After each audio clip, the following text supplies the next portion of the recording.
Hi, this is the zoning administrator hearing for City of Santa Maria. Today's Wednesday, January 26th, and I'd like to call the meeting to order. It's 1:33 in the afternoon.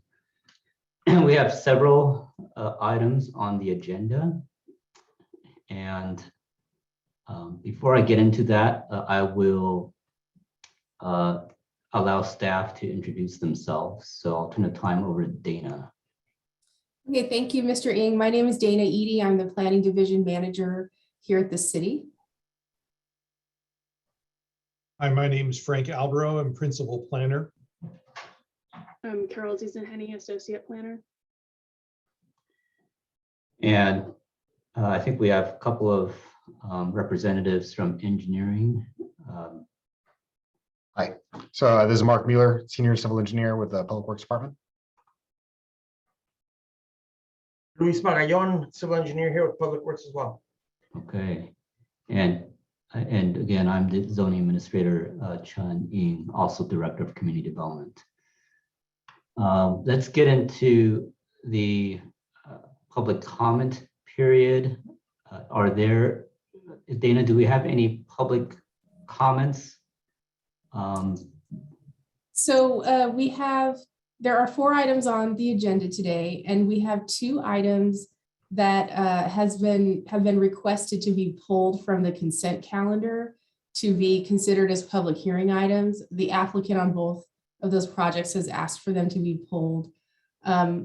So those items are items 2 and 4. So items 1 and 3 can remain on the consent calendar. And then I would just recommend that we ask for any public comment on the consent calendar. And I'll go ahead and mention that if you are attending here on Zoom and you would like to make a comment about any of the items on the consent calendar, to please use the raised hand feature. And I will go ahead and unmute you so that you can speak on the item. If you are calling in, looks like we have 1 person calling in. I believe you press *9, and then you'll need to unmute yourself. So, Okay, so we have 4 items, and I'll just list what they are. First one is the Skyway Collective Restaurant conditional use permit at 3596 Skyway Drive. We also have the Chavez multifamily residential conditional use permit at 501 West Cypress Street.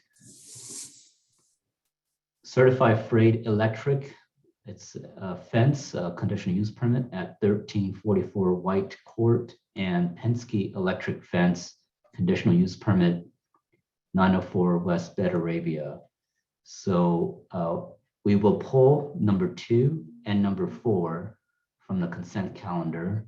That's a Chavez multifamily residential and the Penske Electric Fence CUP, and keep number 1 and number 3, Skyway Collective Restaurant and Certified Freight Electric on the consent calendar. And I will move to approve the consent calendar.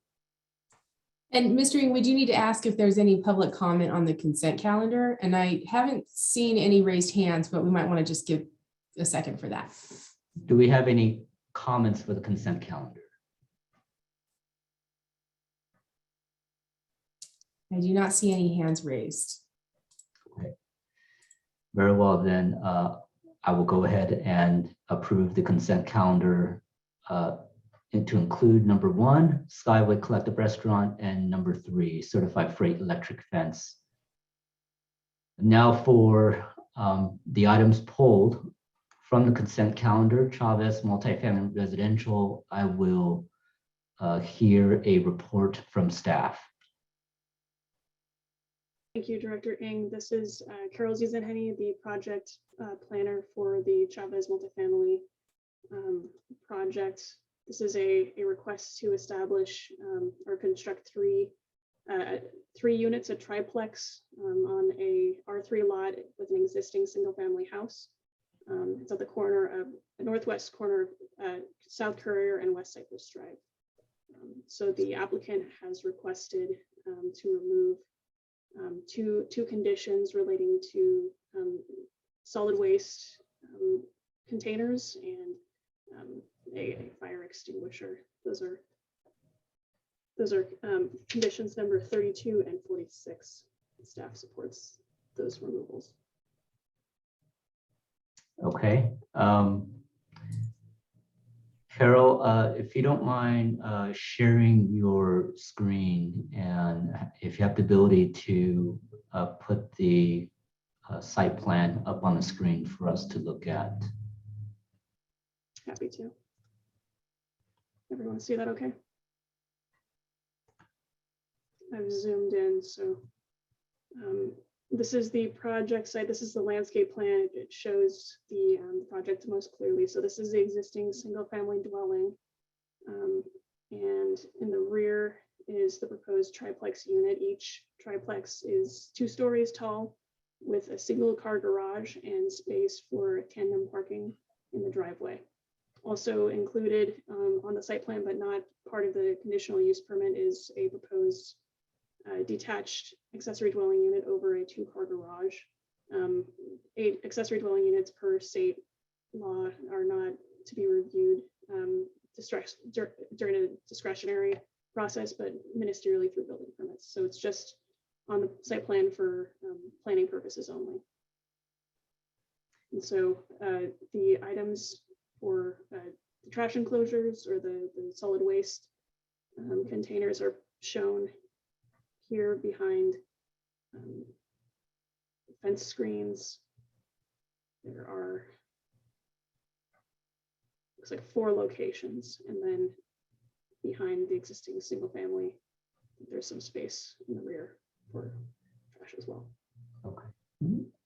Thank you, Carol. And just a few questions. The existing single family dwelling, no modifications to the existing single family dwelling. No modifications are proposed. The landscaping is proposed to remain.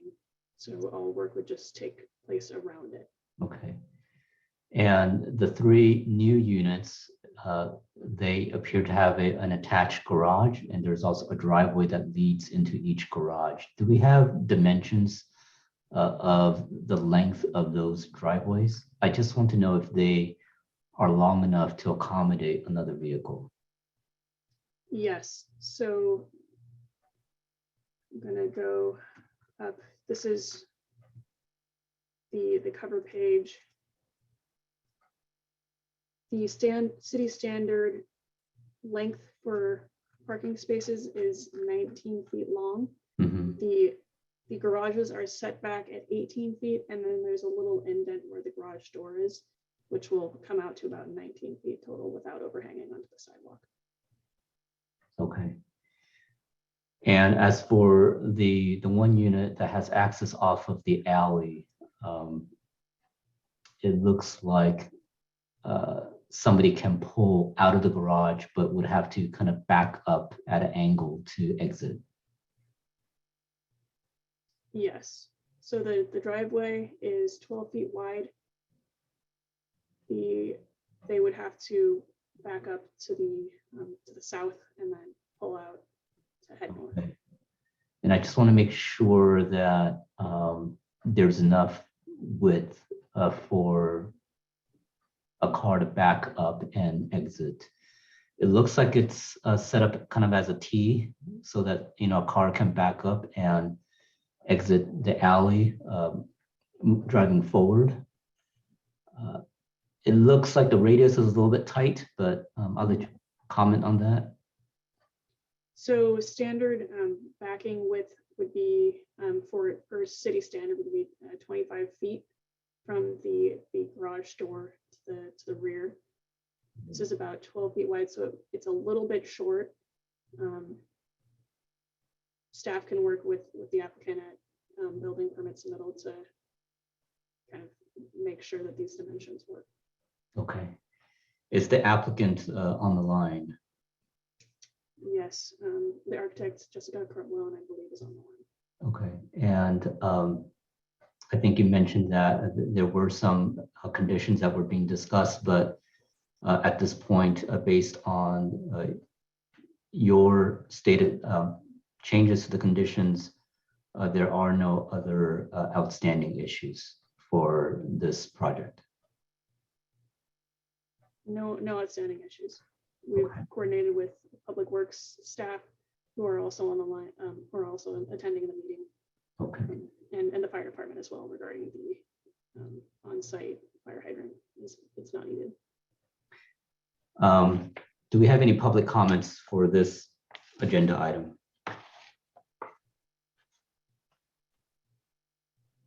If you'd like to comment, please use the raised hand feature.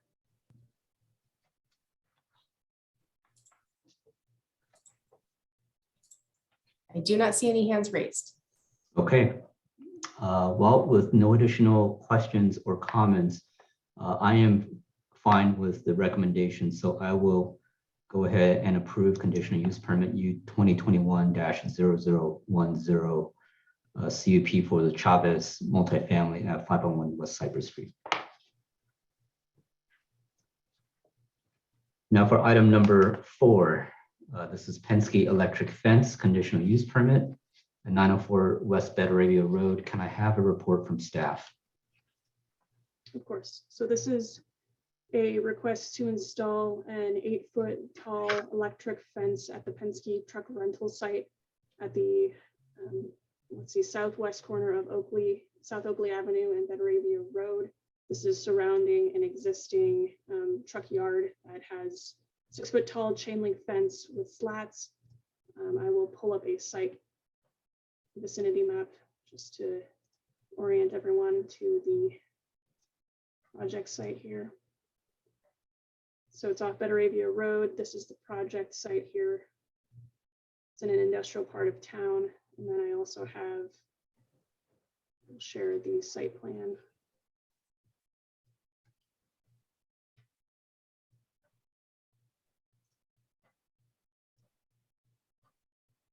So this is the proposed site plan. It is around, it's not fronting Belravia Road at all. And it's only covering half of South Oakley Avenue on the frontage here. The request is that from the applicant due to theft of catalytic converters to the rental trucks. They're box trucks of all sizes and cargo vans. And so the applicant has requested this item to be pulled from the consent agenda to discuss 2 conditions from the Recreation and Parks Department concerning annexation into the landscape district and a condition to remove 50% of concrete within existing street tree wells. So the landscape plans don't show the landscape tree planters, but the applicant does have a presentation that does show the site conditions. Okay. Well, if the applicant or applicant's representative is online and available, I'd like to hear a comment or a presentation from the applicant. It looks like I might be saying your name wrong. I'm sorry. Mr. Kaneko is available. I'm going to go ahead and allow you to speak. Sorry if I said your name wrong. No, you pronounced it correctly. Thank you very much. Director Ng, thank you for this opportunity to discuss a couple of these conditions of approval. And then also just wanted to give a thanks to Carol for working on this project. I know we did a lot of kind of back and forth and you know, came to some agreeable, I guess, redesigns for the site. But having said that, when we received the report along with the COAs, there was that obviously kind of like one that I had questions about, and this another one that I'm requesting to have removed. I guess I'll first start out by saying that conditions of approval number 17, and that's regarding the annexation into a landscape district. From kind of additional information from Carol as well as Scott, I understand this is just kind of a matter of process for pulling in a lot of these properties, you know, into annexing their property into this landscape district. We'll take a look at the prepared documents when Scott has those ready, and I'll present that to Penske for signing and approval. So really this discussion is about conditions of approval number 16. And really wanted to kind of highlight the fact, okay, so, you know, as Carol had mentioned, There's a tree, easement, existing tree wells to be expanded. Well, she directed me to the code. Okay, section 8-8.02, as well as kind of the whole section in its entirety. And when we take a look at the definition of a street tree, it includes publicly owned, basically trees, plants, etc. There's a definition of a tree well, just to clarify kind of what we're discussing. And there's also a photo, certainly of the area, under discussion at this point. And this borders, I believe, locally, it's not the main street, but it's the side street. And as you can see there, one thing I want to point out is that this project for this, perimeter security system, it is entirely on the interior of the property. It's not proposing to modify, replace any of these street trees or interrupt or modify any of the city infrastructure. Also to note, these street trees, they are not owned by Penske. Okay, they're city trees. And then lastly, the trees, as well as this tree well, they do not exist on private property. These are solely located, on the sidewalk, as you can see, pretty much on the curb there themselves. So next slide, please.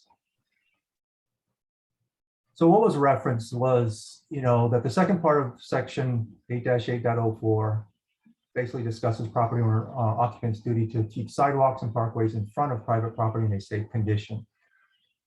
So that particular section, and I've highlighted and underlined kind of relevant points here, is to keep in mind that safe public passage on streets and sidewalks, as it pertains to this discussion, is basically pertains to care of privately owned trees. So the scenario being, if Penske had trees on their property that was creating damage to the sidewalk, city infrastructure, then this section would apply. But again, these trees are not owned by Penske. And once again, to further relay, they are not upon private property.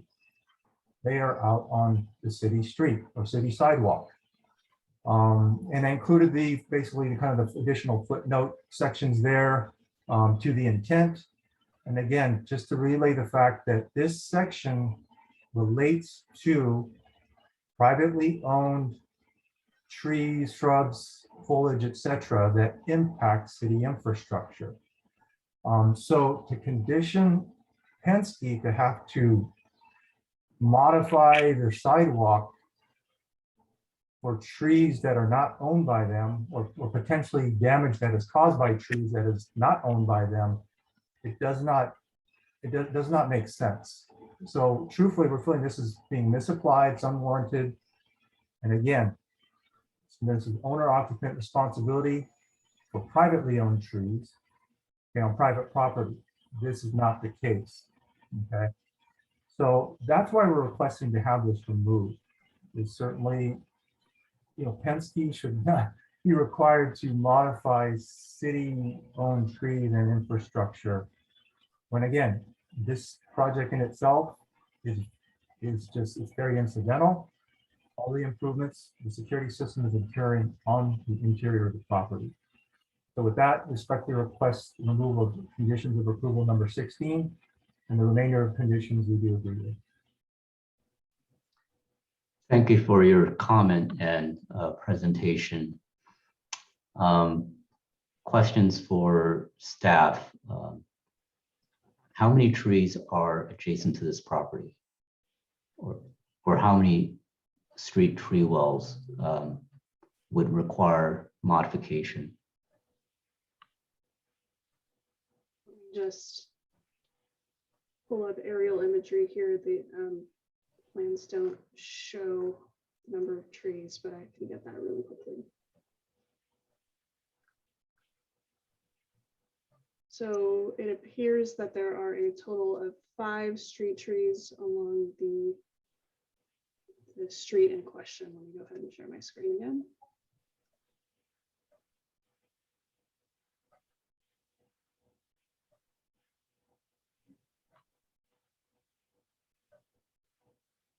And there are also 2 along Betteravia Road. So 5 along Oakley, 2 on Better Revere Road. Also, was there some type of review or determination that if these street tree wells were to be expanded, that there would still be a clear path meeting minimum ADA standards?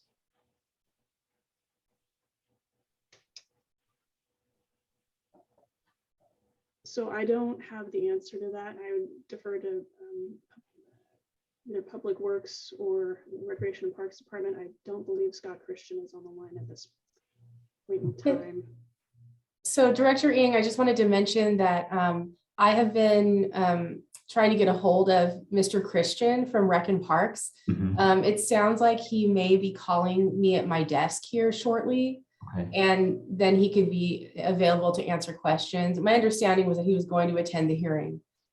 So I'm just trying to work on that.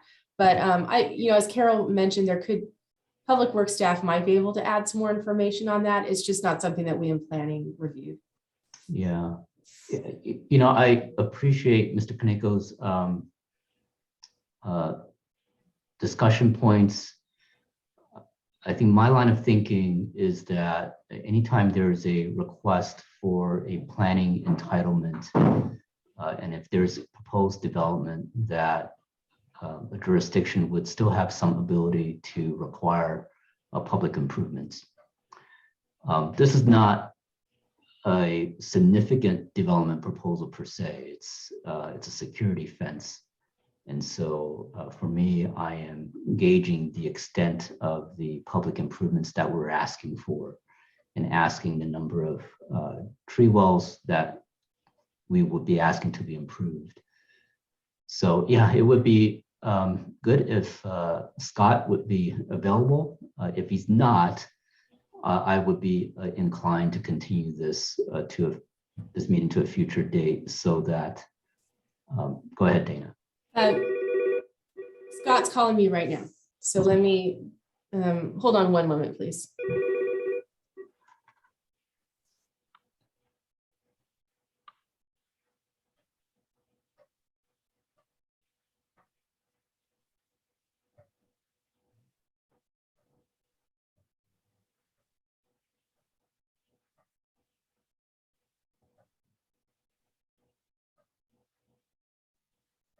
In the meantime, I do have some Google imagery that we might be able to. Yeah, that may help. Let's take Sure. a look. So this is Oakley Avenue here. The tree wells are on the curb side of the street. So city standard today would require the trees to be planted on the inside of the property line within the first 10 feet behind the property line. This is the old city standard where the trees were still planted in the sidewalk. So it So, appears, so we would be asking for the trees to be relocated, or I'm not sure what we're. just the trees would remain in place. It would just be removing the concrete kind of along where you can see the line here, just parallel with the fence. Yeah, so The the, trees yeah, would remain. It would just be taking the concrete out. so as I'm looking at this, if there were to be some expansion of the tree well, would there still be minimum 4-foot width clear path, between the fence and the tree well? That's where I'm getting at. It appears so, and I believe Keith had a measurement out here. I don't know if you can see my screen or not. It looked like it might be about 4 feet. The tiles of concrete maybe are 1.5 feet to 2 feet wide. Again, I can't say for sure, so Yeah. Hi, Scott. it's just an eyeball. You're on mute.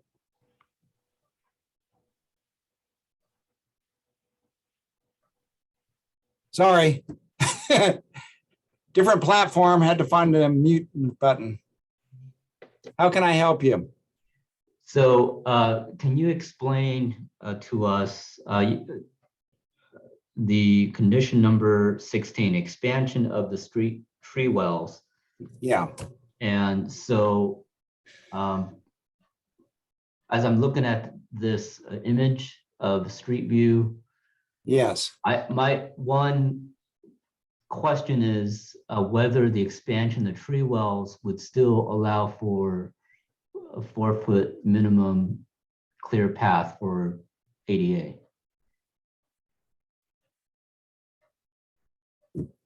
Good question. I know someone was out there measuring it, but it was not me.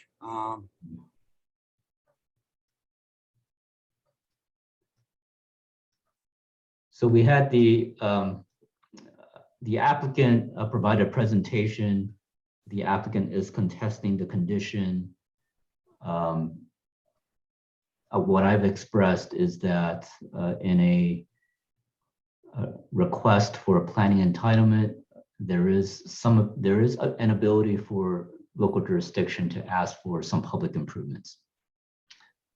This will qualify as such. Okay.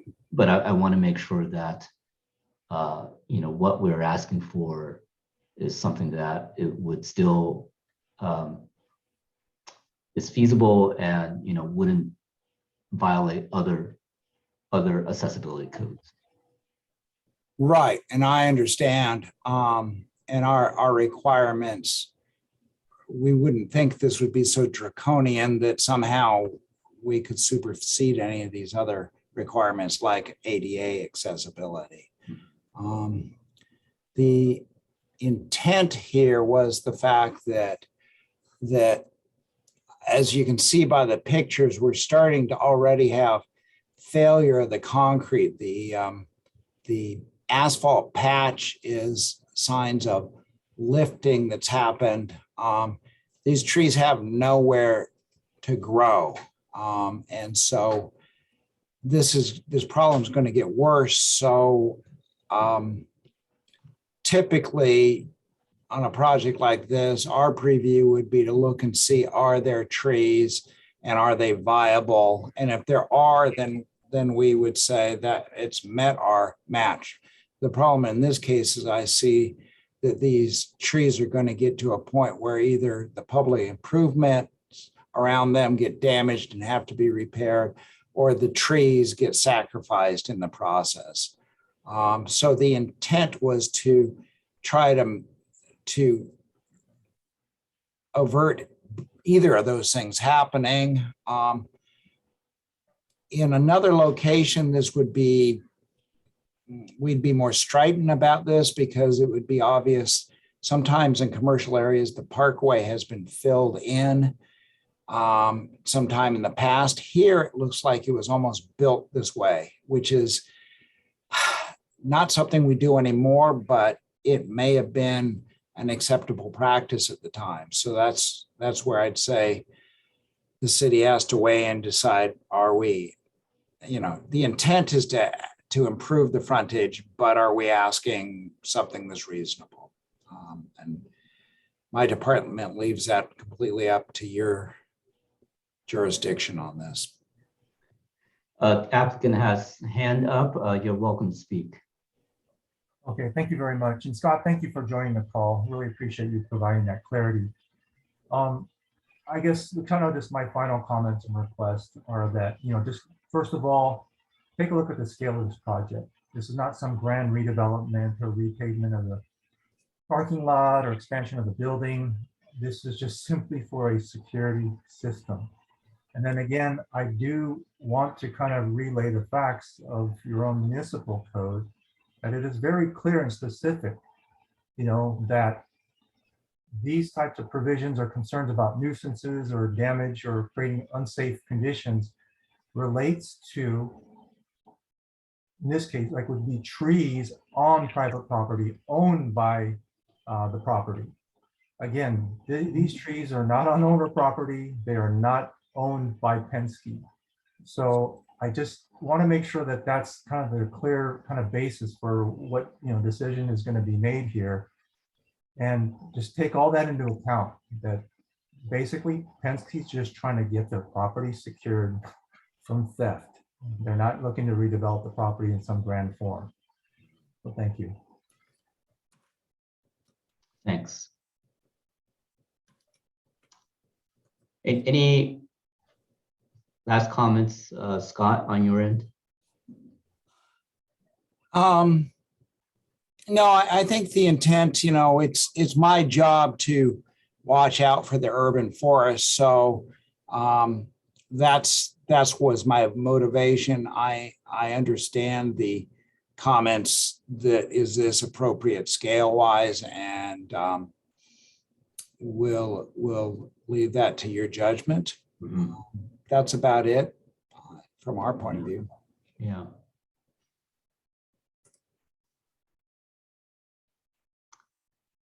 I think I'd like to continue this item for next month, and for the project manager to work with the applicant and Rec and Parks on a revision to condition 16.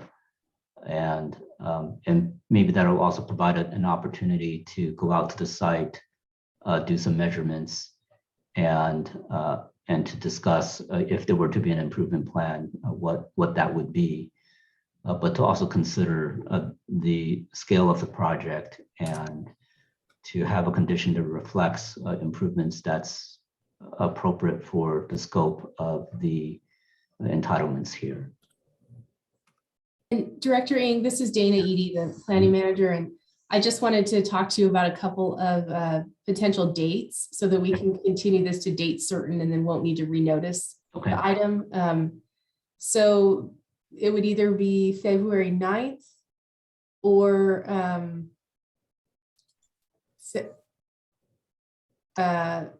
February, there is a date on February 23rd as well. There's an option. I'm not sure timing wise how long we'll need, but Yeah, I wouldn't want to prolong this much. If staff is able to have something ready by the 9th, I'm ready to go on February 9th. okay, I think that we can do that. I see Carol nodding her head and Scott. So February 9th sounds good. Okay, then I will. I'm sorry for interrupting you. We should confirm with the applicant that they're available. Sorry. Yes, I'm available. I can make myself available. Thank you. Okay, Thank you. then I will continue this CUP U 2021-0017 to February 9th.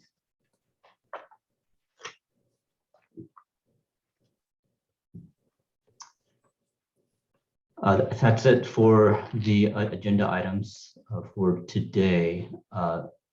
Dana, do we have any additional announcements or information for the members here?